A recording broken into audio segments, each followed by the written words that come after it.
Hello student, कैसे हैं आप लोग। आपके आगामी एग्जाम से के पॉइंट ऑफ व्यू से इस वीडियो में 3 महत्वपूर्ण करंट अफेयर के टॉपिक में बात करूंगा, जिसमें पहला आपका रहेगा ग्रैंड स्लैम, दूसरी बात करूंगा आप पे साहित्य अकेडमी के बारे में, तीसरा ज्ञानपीठ के बारे में बात करूंगा। ठीक है, तीनों इंपॉर्टेंट टॉपिक हैं आपके आगामी एग्जाम्स के लिए। इनसे क्वेश्चन लगातार पूछे जाते हैं, आगे भी पूछे जाते रहेंगे। ठीक है, तो पहले बात करते हैं आप ग्रैंड स्लैम के बारे में। आप जानते हो कि आप ग्रैंड स्लैम जो है ये एक टेनिस की प्रतियोगिता होती है। ठीक है, ये 4 तरह से खेली जाती है। ठीक है, पहला जो होता है उसे हम बोलते हैं ऑस्ट्रेलियन ओपन। पहला क्या होता है, पहला होता है आपका ऑस्ट्रेलियन ओपन, दूसरा होता है आपका फ्रेंच ओपन, तीसरा होता है विमल्डन और चौथा होगा आपका यूएस ओपन। ठीक है, ध्यान रखना ये जो 4 तरह की यहाँ पे जो टेनिस कंपटीशन है ये अलग अलग कोर्ट में खेली जाती है, मतलब जो खेलने की जगह होती है। ठीक है, ऑस्ट्रेलियन ओपन जो खेला जाता है ये हार्ड कोर्ट पे खेला जाता है। ठीक है, फ्रेंच ओपन जो है ये क्ले कोर्ट पे खेला जाता है, ये क्ले कोर्ट पे। ठीक है, आप याद रखना विमल्डन जो है ये ग्रास कोर्ट पे खेला जाता है। ठीक है, और यूएस ओपन जो है ये फिर से हार्ड कोर्ट पे ही खेला जाता है।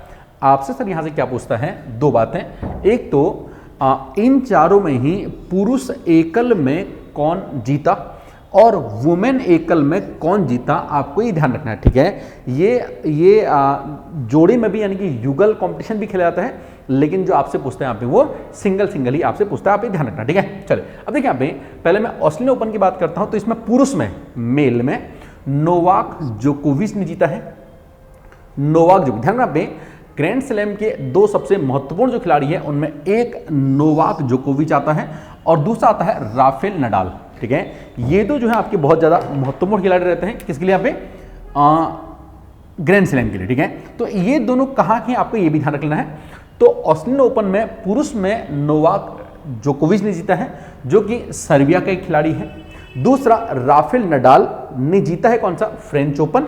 ठीक है, फ्रेंच ओपन जो है राफेल नडाल ने पुरुष में जीता है, ये कहाँ का है, ये है स्पेन का, ये स्पेन का, आपको याद रखना है। ठीक है, राफेल नडाल कहाँ का, स्पेन का। ठीक है, अब देखिए यहाँ पे विमल्डन जो है जो ग्रास कोर्ट पे खिलाता है, विमल्डन नोवाक जोकोविच ने जीता है फिर से एक बार। ठीक है, नोवाक नहीं ऑस्ट्रेलियन ओपन भी जीता है, नोवाक नहीं विमल्डन भी जीता है। ठीक है, और यूएस ओपन जो है ये अल्काराज गार्फिया ने जीता है। किसने, आप अल्काराज गार्फिया, आप ध्यान रखना। ठीक है, ये जो ऑस्ट्रेलियन ओपन है ये सबसे नया है, ये अभी हुआ है हाल में ही। ठीक है, ये आपके पुराने हैं यानी कि 2022 वाले। ठीक है, अब इसके बाद जो है आपका ऑस्ट्रेलियन ओपन हो गया है, फिर फ्रेंच ओपन होगा। ठीक है, ये आपका फिर फ्रेंच ओपन होगा, फिर विमल्डन होगा, फिर आपका यूएस ओपन होगा लास्ट में। ठीक हो गया है, तो ये वाला हो चुका है, तो ये आप थोड़ा सा ज्यादा आप इंपॉर्टेंट इसे मान सकते हैं। ठीक, चलिए अब देखिए यहाँ पे वुमेन की अगर बात करते हैं यहाँ पे, तो ऑस्ट्रेलियन ओपन में वुमेन में एरियाना सबलिंका, आपको जरूर से याद रखना है यहाँ पे, एरियाना सबलिंका आपको पक्का याद रखना। ठीक है, फ्रेंच ओपन में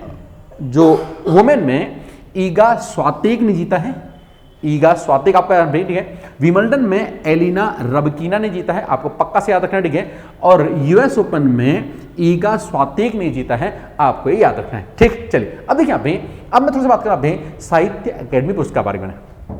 आपको एक इंफॉर्मेशन ये देनी है कि 7 और 8 तारीख को देवकी आईएएस की ऐप पे 2 फ्री टेस्ट होंगे। इसके लिए सिंपली आपको बस प्ले स्टोर में जाकर के देवकी आईएएस लिख करके ऐप डाउनलोड कर लेना है। ठीक है, बाकी हम आपको खुद ही जोड़ देंगे। ठीक है, 2 टेस्ट आपके होंगे जो फॉरेस्ट गार्ड के अकॉर्डिंग रहेंगे। ठीक है, बाकी हमारा एक टेस्ट सीरीज हमारी वैसे भी चल रही है, 49 रुपीज़ की टेस्ट सीरीज है जो आपको इसमें दिख रहा होगा।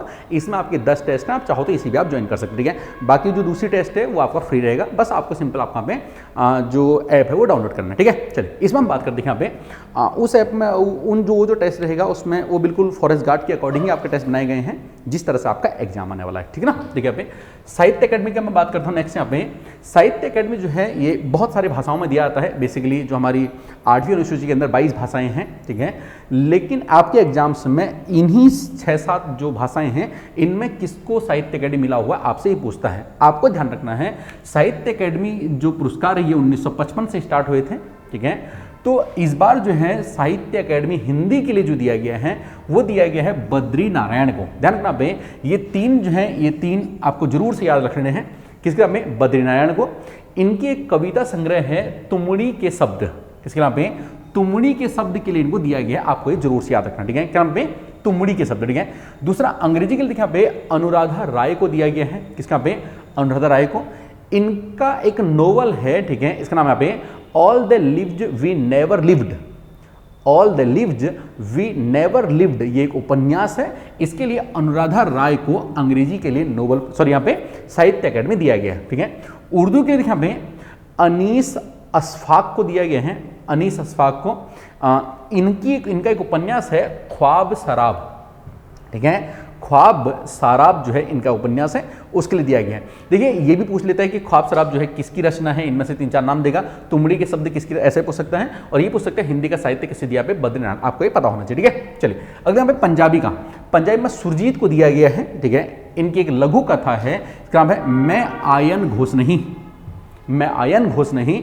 इनकी लघु कथा के लिए इनको साहित्य एकेडमी पुरस्कार दिया गया। ठीक है, संस्कृत के लिए जनार्दन प्रसाद को दिया गया है, जनार्दन प्रसाद मणि मिश्र इनका पूरा नाम है। ठीक है, आप जनार्दन प्रसाद याद रखना बे। इनकी एक कविता है, उसका नाम है दीप मणिक्यम। कहाँ पे, दीप मणिक्यम के लिए इनको यहाँ पे दिया गया। ठीक है, अगला असमिया के आपको पक्का से याद रखना है, असमिया के लिए मनोज कुमार को दिया गया है। इनकी भी एक लघु कथा है, उसका नाम यहाँ पे भूल सत्य, भूल सत्य इनके लघु कथा है, इसके लिए इनको ये दिया गया। ठीक, चलिए नेपाली के लिए आप दिखा केबी नेपाली को ही दिया गया है। इनका एक नाटक है, इसका नाम है साइनो। ठीक है, नाटक कौन सा पे, साइन, इसके लिए इनको दिया गया। ठीक है, चलिए अब ना एक तो ज्ञानपीठ पुरस्कार है, उनकी बात कर लेते हैं। ठीक, चलो ठीक है, 7 और 8 को 2 टेस्ट होंगे। ठीक है, टेस्ट जरूर देना ताकि आपको थोड़ा सा कॉन्फिडेंस भी आ जाए कि पेपर किस लेवल का आना है। मैं कोशिश करूंगा कि उसी लेवल को मेंटेन करके रखूं जिस लेवल का आपका पेपर जो है रियल में होने वाला है। ठीक, चलिए अब देखिए यहाँ पे, अब थोड़ा बात करते हैं यहाँ पे ज्ञानपीठ का पुरस्कार के बारे में।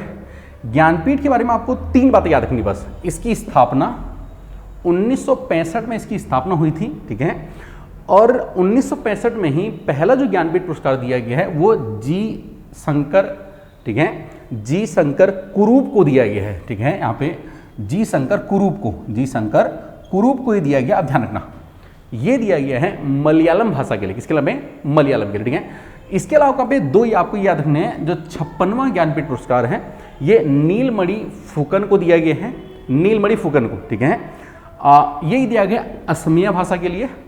और सबसे लास्ट में जो दिया गया है 2022 में, ठीक है, यह है 57वां ज्ञानपीठ पुरस्कार जो दिया गया है दामोदर मौजू को दिया गया है। यह दिया गया कोंकणी भाषा के लिए। ठीक, चलिए ठीक है, तो इस वीडियो में आप 3 मैंने टॉपिक को बात करी है। नेक्स्ट पे आपके यहाँ पे कुछ महत्वपूर्ण टॉपिक में यहाँ पे बात करूंगा। ठीक है, जिसमें आपके यहाँ पे जो प्रमुख मंत्रालय हैं, उनके जो प्रमुख मंत्री हैं, उन पे मैं यहाँ पे बात करूंगा, जो आपसे एक ना एक क्वेश्चन आपसे पूछ लेता है। ठीक है, 7 और 8 को 2 टेस्ट होंगे। ठीक है, टेस्ट जरूर देना। चैनल पर नए हैं, चैनल को सब्सक्राइब जरूर कर लेना और बेल आइकन दबा देगा ताकि जो नेक्स्ट वीडियो है आपके पास जल्दी से पहुंच जाए। ठीक है, अपने फ्रेंड सर्कल में शेयर करना। थैंक यू, शुक्रिया, धन्यवाद, ऑल द बेस्ट।